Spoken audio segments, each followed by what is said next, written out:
With that said, let me invite Robin up for part 7 of our series in Hearing God's Voice. I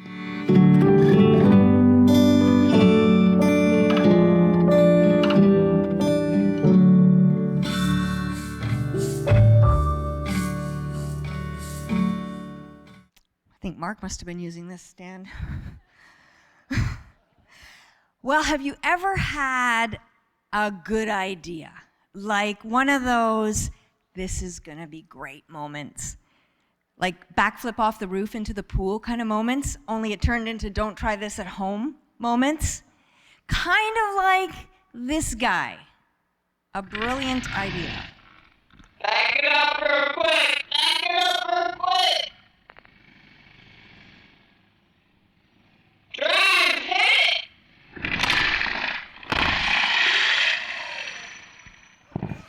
Yeah, I kind of feel that, huh? I've actually done that. Well, minus the broken windshield. It can work if you're careful. Or another idea, like the professor at Johns Hopkins University who thought it would be brilliant if he told his students that on their final exam he was going to mark it on a bell curve. So the highest mark, no matter what it is, would be 100, and everybody else from there, their percentage would be relative to 100. So his students, clearly more clever than he was, decided they weren't going to write the final exam. And so they all got 0. But guess what? 0 is the highest mark. So they all got A's.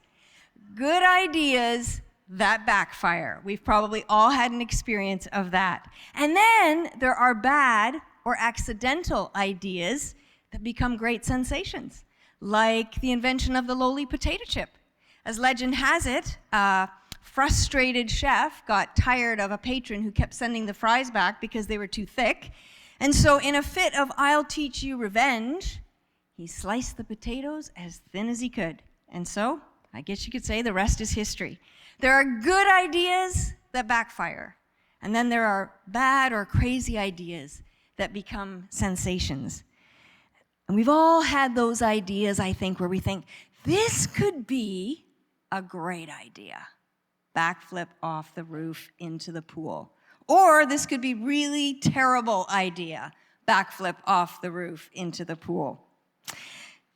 But if you just popped in online or you're just joining us in the room, we are in a series on how to hear God's voice. Now, we say voice in scare quotes because A, we believe God does speak today. We've been doing the whole series on how God speaks. But B, it's not always in an audible voice. As a matter of fact, I would say for most of us, it is not an audible voice. We've looked at how God speaks through Scripture, how God speaks through our community of faith, through other people, through dreams, through our deepest desires, through our circumstances that we sometimes call open doors. And today we're going to look at how God speaks through promptings or ideas that pop into our heads. You know, sometimes we have an idea that pops into our head and we go, I'm not sure where that came from, but it doesn't feel like a me idea. And we wonder, this is such a great idea. It must be from God. Or we think this is such a crazy idea, it can't be from God. But the big question for us is, how do we know? It's sort of the same question we've been asking as we've been going along with all of the other ways that God speaks. Because not every good idea is a God idea. It doesn't make it a bad idea, it just means that God may not be calling us into that idea. And not every seemingly crazy idea is not a God idea, as we're going to see today. Because I want to read you a brief story from the book of Acts. Remember that account of the early Jesus movement when everything was turbulent and they didn't know what to do with this crucified and risen Savior? They were trying to figure out Scripture. They were trying to figure out what this was all about. And all kinds of amazing things were happening as the Jesus movement took root. But here's a cool story about an idea, a really terrible idea that actually turned out to be a prompting, and it was a God idea. I'm going to be reading from the book of Acts, starting in chapter 8 at verse 26. I'm reading from the Message translation. For those of you who have experience with the Message translation, it's just another one of our English translations. It's awesome, and things read more like a story. So we're picking up at Acts chapter 8, verse 26.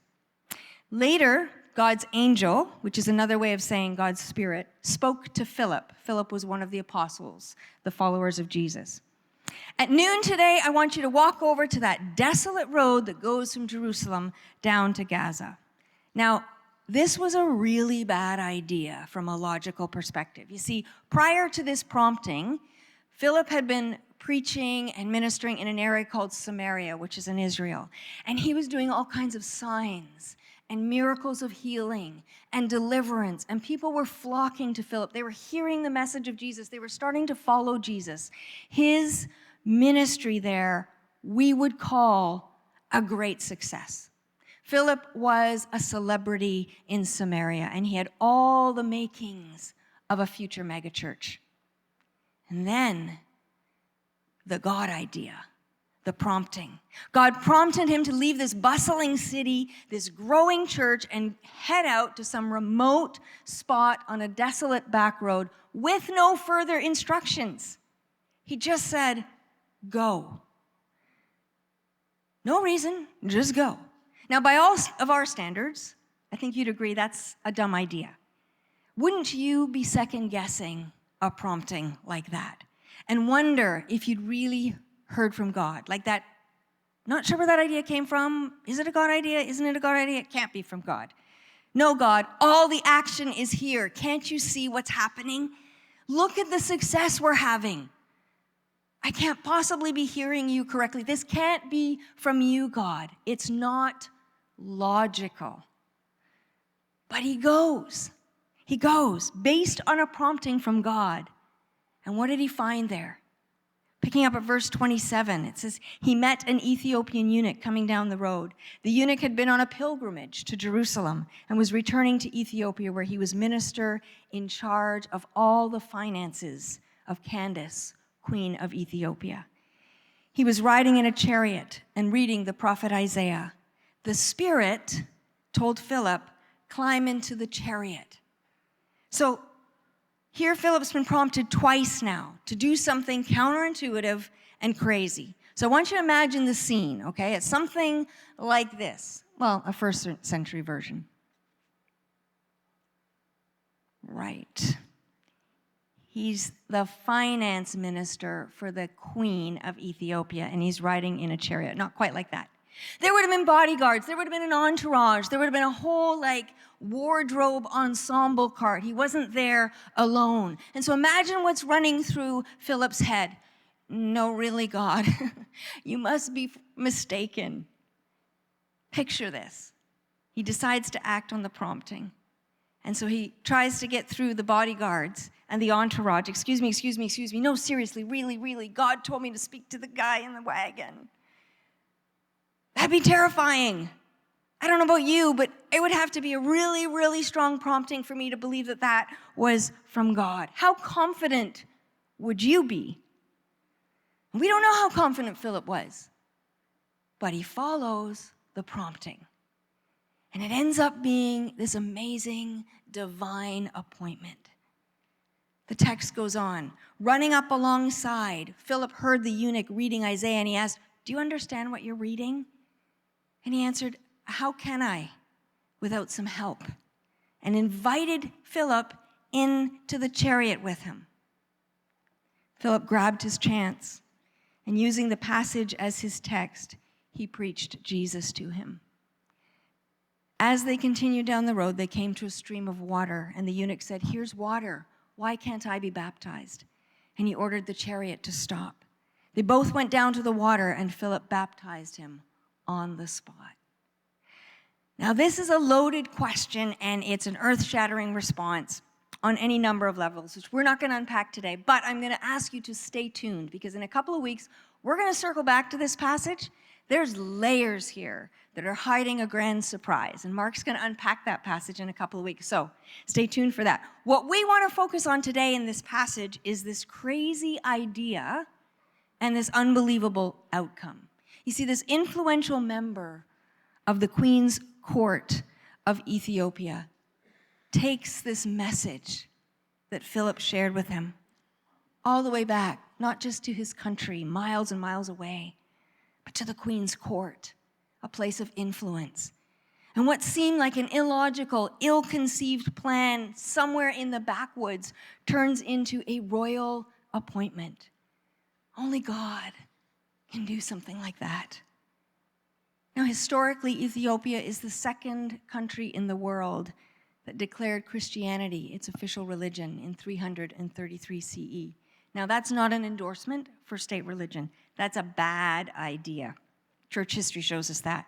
But it is noteworthy how far and how fast the message of Jesus traveled in just 300 years and the impact that it had. It's quite possible that one person followed an illogical, counterintuitive, seemingly bad idea that changed one man's life, who then went on to influence a royal court and ultimately an entire region. And the Jesus movement caught fire, far beyond Philip's megachurch could ever have had. The bottom line, friends, is pay attention to promptings. Just like we said, pay attention to the desires deep within us and pay attention to our dreams. Pay attention to some of the things that we hear people saying to us that maybe we've heard it from different sources and it rings true, it resonates. Pay attention to the promptings, the ideas that come up. It may be a good idea, maybe a crazy idea, it may be a God idea. And it's easy to read this story and think, yeah, but that was then. That was the book of Acts. This is now. Well, if you read Mark's email this week, you'll know that we have a guest coming to share his story this morning. And he's going to share his own "this is now" crazy God idea story, followed by a prompting. Author Mark Batterson wrote, "Life turns on a dime, and the dime is the decisions that change the trajectory of our lives forever." And I'm excited to introduce Jay Whitelaw to you. I got to know Jay and Hannah at a newcomers group. We just love the newcomers group. If you're new here and you haven't been to a newcomers group, really encourage you to check out the next one in the new year. It doesn't mean you'll end up on stage, though. I just want to put that out there. So no panicking, no worrying. But it gives us an opportunity to hear people's stories, to get to know you. And together with their son Jackson, Jay and Hannah have made Lakeside their faith community. Now, Jay is the co-founder of an organization called Give Some. It's an organization that supports charities around the world. And I love their tagline: "We are co-conspirators in making the world a better place." That could be the tagline for the church. It should be the tagline for the church. Co-conspirators in making the world a better place. And about 8 years ago, their lives turned on a dime when Jay and Hannah followed a prompting and a decision to trust that prompting. And we're excited for you to hear that story today. So please join me in welcoming Jay as he comes to share this crazy "This Is Now" story.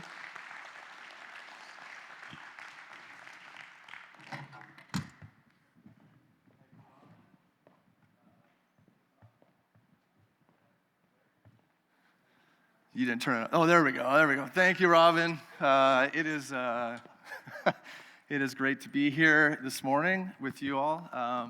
Like Robin said, my name's Jay, and my wife Hannah and son Jackson we typically hang out in the very back of the audience, kind of slip in a bit late. This is a little more noticeable up here, but that's okay. We've been attending here about a year and a half now, and are so grateful and feel blessed to kind of call this Lakeside Church a home. There is besides the staff and obviously the work that Robin and Mark do, there's just a spirit we find here. I don't just mean the Holy Spirit, but there's a spirit amongst you guys that we are just so grateful to be a part of and to be here. So Robin asked to share a story, but I think to really put the story in context, and I love stories, so I don't want to get too carried away here, but I want to bookend the main story with just a quick kind of pre-story and then post-story, just to kind of make this make a little more sense. So the pre-story goes all the way back to 2002. I flew to Namibia, Africa, which is a country in sort of southern Africa, and went there for a year to be a teacher. and met a man named Kamadi, who was a local pastor there of a church, not quite like this. It was maybe 7 or 8 people at that point when I joined this church for that year. But he's just an amazing individual, and we were about the same age. And as I got to know him, we were still close friends today. In fact, Jackson's middle name is Kamadi, so we're still super close. But I was just moved over the course of that year to send an email home to some friends here in Ontario, to talk about who Kamadi was and to see if they would send some money over to care for some very basic needs of his, like a mattress. He was sleeping on a concrete floor. And so some basic things like that. And first time I'd ever raised money for someone else in my life. But what happened that year in 2002 that I wasn't prepared for was that it was the first time in my life, and I was about 25 at the time, that I actually got to see the other end of generosity. Here, we might send an e-transfer, drop something in an offering plate, write a check, but we don't often get to see what happens on the other end. And because I was there that year, I got to see Kamadi's reaction when these strangers from Canada sent money over to care for him who he had never met before. And oh my goodness, what an incredible experience to see someone so moved by the generosity of others. And because it was a town in Namibia, the culture there is if you help someone, you're actually helping the community. And I happened to be at Kamadi's, call it a house, but this little place that he lived when these we call them mamas, came over and heard about the generosity of some Canadians that had cared for Kamadi. And they came over and this dance broke out, just so overwhelmed. And they roped me into it, and I'm now dancing, making an idiot of myself with them. And then they just paused to say, just overwhelmed with gratefulness for the generosity. And so it was in that experience in 2002 where it's just this thought. I didn't feel like it was anything more than that, just this thought of, oh, wow, I bet this would really move the needle more than maybe educating or kind of pushing generosity down people's throats if someone was to inspire people towards generosity by sort of revealing or removing that curtain and connecting people with the actual outcomes of their giving. That was a pretty powerful moment for me, and I just thought, hey, that might be something someone should do someday. And so that's the pre-story. So now we're 11 years later. It's July 2013. I'm in Vegas at a conference with the company I was at, and there's a lot of us there. And at some point, there was a breakout room. We were in Mandalay Bay. And there's a breakout room, and so a bunch of us, 1,500 of us actually, walked into this room. No one knew what this session was about. And we get in there, and there's a guy on stage that just says, okay, everyone break up into teams of 3. There's tables everywhere. Sit down with people you don't know. We're about to begin. And so I left a couple of my colleagues and sat down with these 2 women, probably mid-50s, mid-60s in there somewhere, thick New York accents, and sat down with them, kind of had some small talk with them, and then another guy gets on stage and he says, okay, I have a confession. I'm not going to teach you anything for the next 60 minutes. What we're actually going to do is we're going to dump contents on every table in this room, and we're going to make prosthetic hands, and then we're going to give those hands to people around the world that literally need a hand. And I was like, this is incredible. I love this. And I look at the woman across from me, we're at this little tiny table, and she clearly loves it too. And then the woman that's in between us hates this idea. She wants to learn something, not do this stupid thing that's going to give someone a hand. And in fact, she actually gets up, grabs her stuff, gets to leave. They obviously didn't follow the rules because these 2 women knew each other. And the other lady kind of spoke harshly at her coworker and said, you sit down, you're going to embarrass me if you walk out. And so the woman put her stuff down and said, fine, I'll stay, but I'm not participating. And kind of like, there's a little more colorful language than that, but just kind of crossed her arms and said, I'm not participating. And she didn't. For the full hour, she did nothing.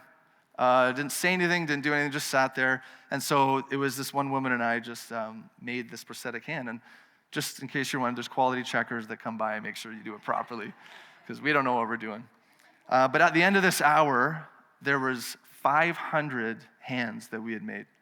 And at the end, you have this piece of paper, you send a little note, you have no idea who's going to receive this, but you can write a note to the person, put it in this case, and then someone went up on stage.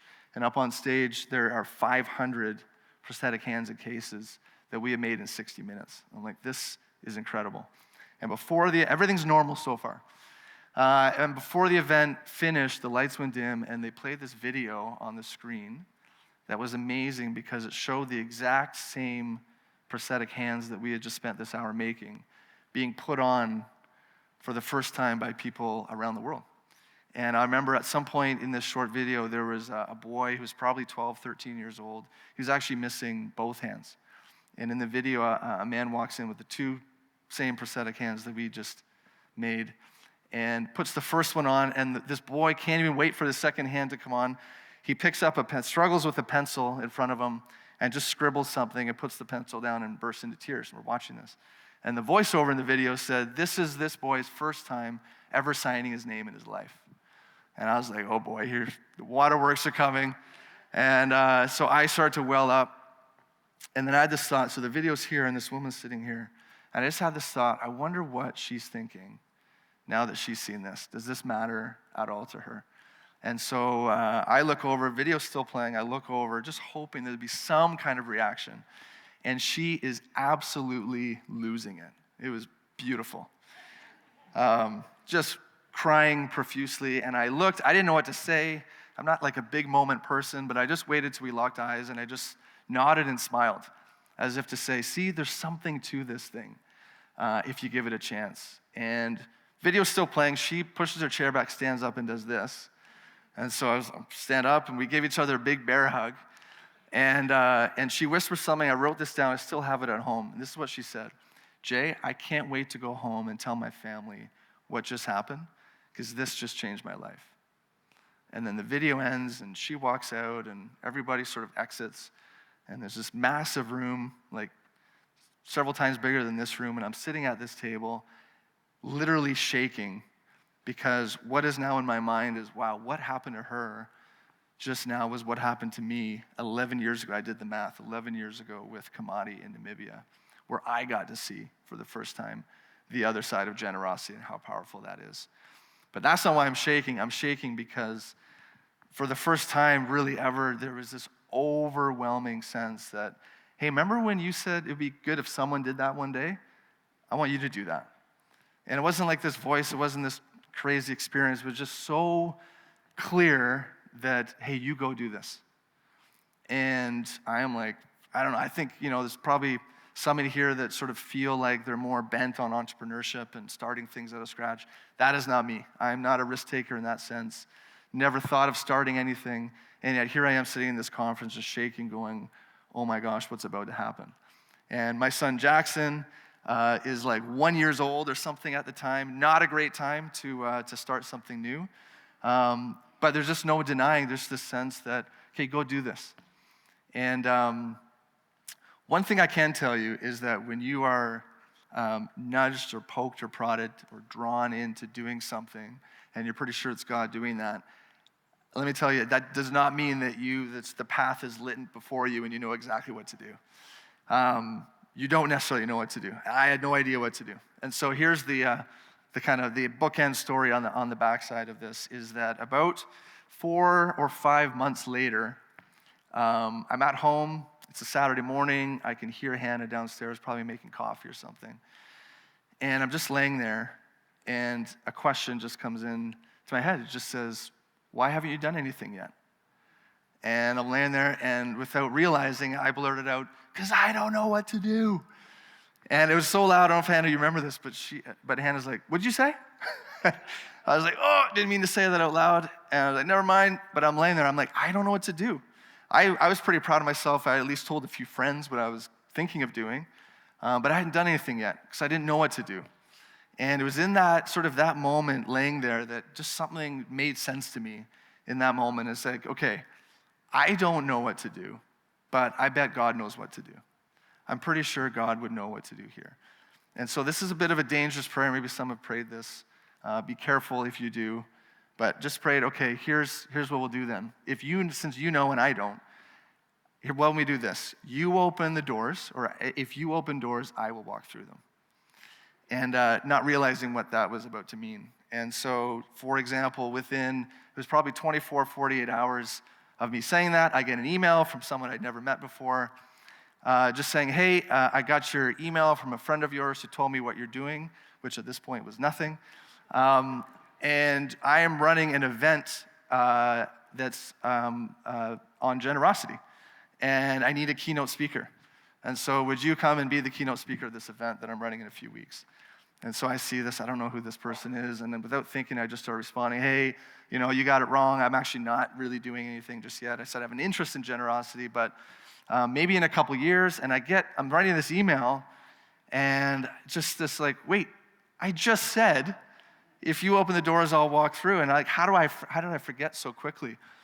Fortunately, I hadn't hit send yet. I deleted this email, and I rewrote one saying essentially, you know what, I haven't actually done anything yet, but I do have a real interest in giving and generosity. And if you don't think I'm a fraud, yeah, I would, and you still want me, I would love to come and speak.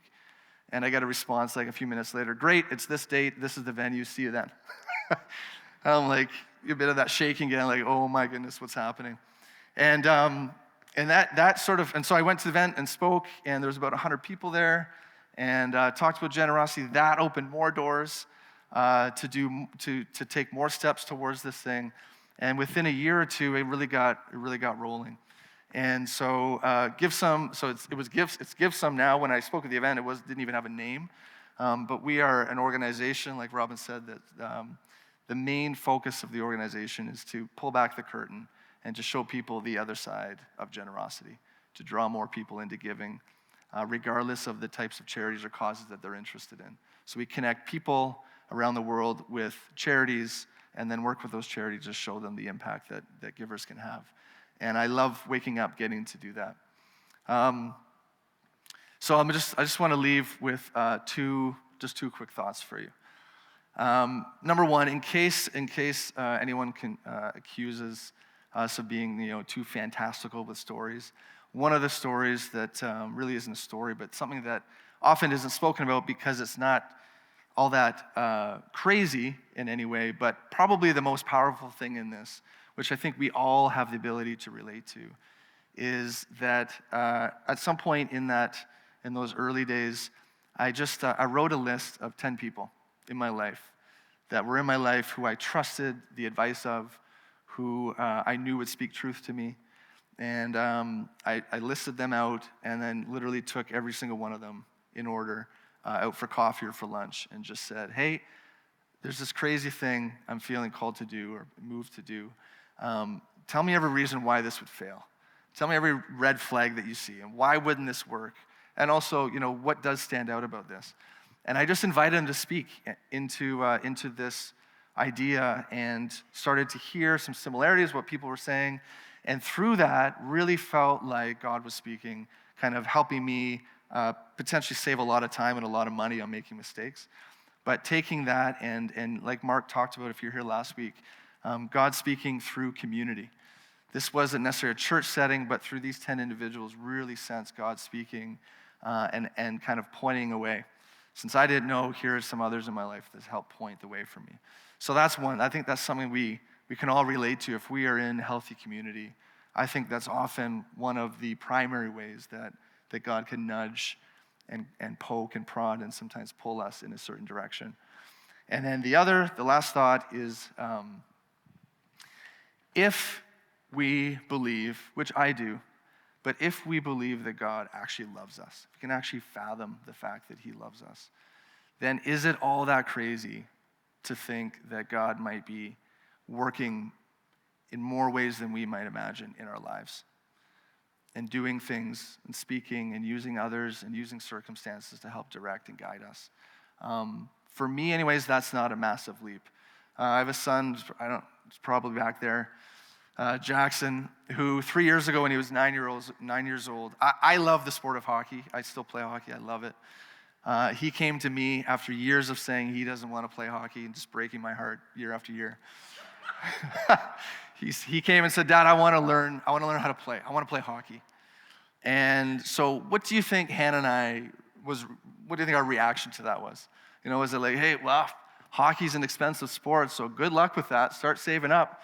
And, oh yeah, you don't know how to skate yet, so you might need some lessons. And then there's the whole league thing. Good luck finding a league to get into. And no, it was the total opposite, right? We got so involved, and made phone calls and figured things out. We're not from Guelph originally, but figured out how to get in the league and get him in skating lessons, and saw this love for hockey start to develop in him.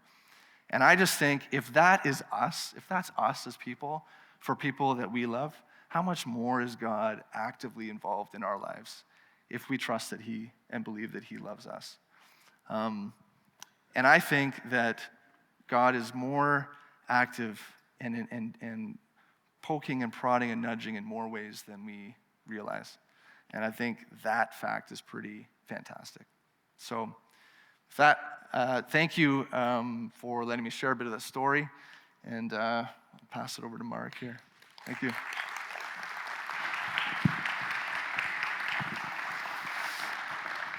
We always tell you we love our newcomers group, but this is why, because we actually get to hear these stories and get to know people over weeks of connecting, and that's how we got to originally hear Jay's story. And what a story, hey? Jay, can I ask you a follow-up question? So that was 8 years ago that you kind of began this. After that, it was smooth sailing, like no issues? Totally, yeah. Or like, was this continued? Like, what was that like? Like, what was there fear in there? You said Jax was one at the time. Yeah, there was tons of fear, and it's not like, it wasn't like every single person that heard was like, oh man, you have to do this. It was not like the path was lit in front. It was a lot of looking back going, oh, I would have done that differently in hindsight. And it wasn't like waking up every day with like this moment and knowing exactly what to do. There's still struggles. There's still trying to figure things out.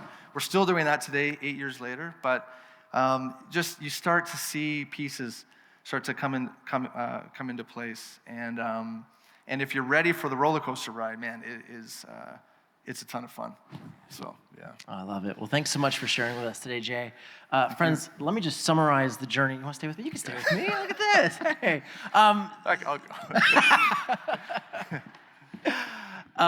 It was neat just to get to sit and listen to all of it today. First, Robin sharing that it could be a good idea, it could be a bad idea, and yet mixed in there maybe a God idea.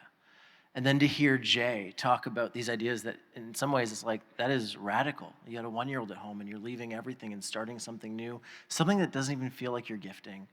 And then to encourage us to then share with community. So I wonder if we could just pause for a moment and just say, Lord, what's the thing that you've been bringing to mind? Maybe it's a theme that's been coming up, an idea, something you keep hearing, whatever it may be, a passion, a desire, as Robin shared before, that the Lord is inviting you just to not take a next step, but just to share with some people in community. Maybe it's over the lunch table today. Maybe it's a text to a friend, hey, can we grab coffee sometime? Maybe that is the next step. I was just struck by that in Jay's story. So let's just be still and ask the Holy Spirit, is there an idea, is there a prompting that we could share in community? Let's be still.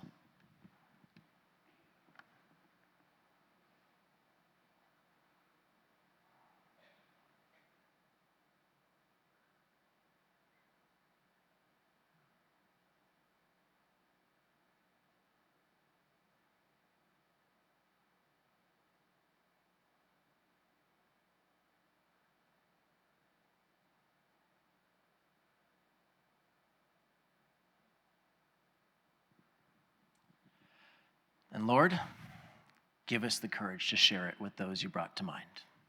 Amen. Friends, have a great week. Our prayer teams are making it up to the front of the crosses. Maybe you want to share with one of them and be prayed for. That's a great thing to do. And feel free to grab more coffee and tea on your way out. There's no rush to leave. And Jay and Robin will be out in the atrium if you'd love to chat with them.